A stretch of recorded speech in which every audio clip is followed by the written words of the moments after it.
আমরা সিনেমার কথা বলি। সাবস্ক্রাইব করুন আমাদের চ্যানেল, বেল আইকনে ক্লিক করতেও ভুলবেন না। আসলে এত কথা বলার তো দরকার হয় না, এটা আমার বাড়ি, এটা আমার ঘর। আর আপনারা যারা আছেন এই চলচ্চিত্রের মানুষ, তারা আমার পরিবারের মানুষ। আমি এই পহেলা বৈশাখে শুধু এইটুকুনি বলবো, শুভ নববর্ষ। আপনারা ভালো থাকবেন, সুন্দর থাকবেন। এখানে তারপরেও এক দুটো কথা বলতে হয়, বলতে যে হবে না তাও না।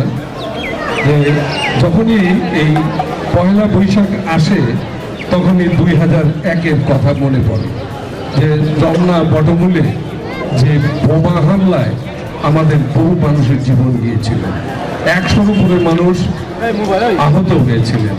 এই কথাগুলো মনে হয়। এবং আমার জানা মতে এর আগে একটি ঘটনা ঘটেছিল এই বৈশাখ মাসেই সম্ভবত, সেটা ময়মনসিংহে সিনেমা হলে প্রথম বোমা মারা হয়।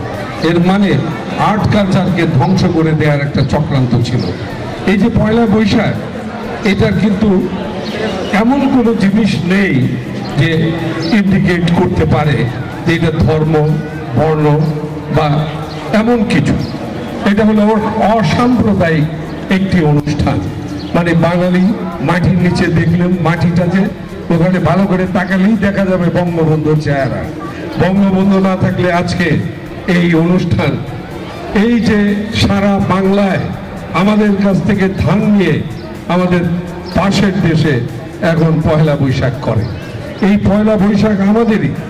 আমরা এই পয়লা বৈশাখে কত কি করেছি।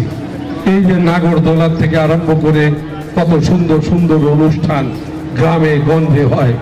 ওই যে একরকম বাইস্কোপ দেখায়, যে আসেন আসেন দেখা যান, বাইস্কোপ দেখা যান, এই সমস্ত দিয়ে।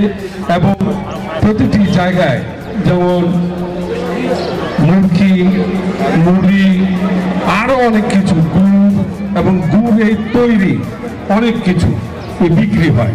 এবং আলতা দিয়ে মেয়েরা পায়ে আলতা লাগায় এবং পথে পথে ঘুরতে থাকে, সাজতে থাকে। এই যে বাঙালির একটা এত বড় দিন, এই দিনটাকে আমরা উপভোগ করি অন্তর দিয়ে। এই জিনিসটাকে আবার ধীরে ধীরে নিয়ে আসছে কি, বঙ্গবন্ধুর 75-এ হত্যার পর এটা কিন্তু ধ্বংস করে দেওয়া হয়েছিল।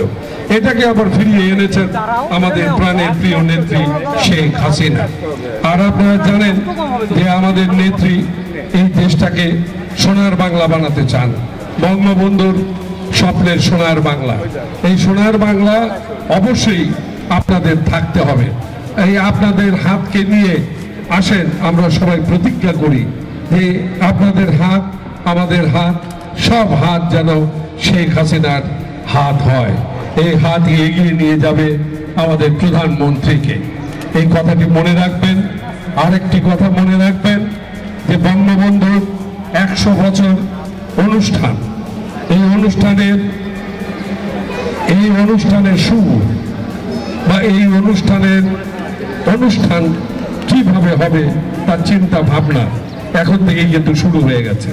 আমি এই চলচ্চিত্রের মানুষ হিসেবে আপনাদের কাছে অনুরোধ করব যে বঙ্গবন্ধুর 100 বছর পূর্তি অনুষ্ঠানে আপনাদের সবাইকে আমি সাথে চাই, যে আমার এই সরকারের সাথে আপনারা সবাই থাকেন।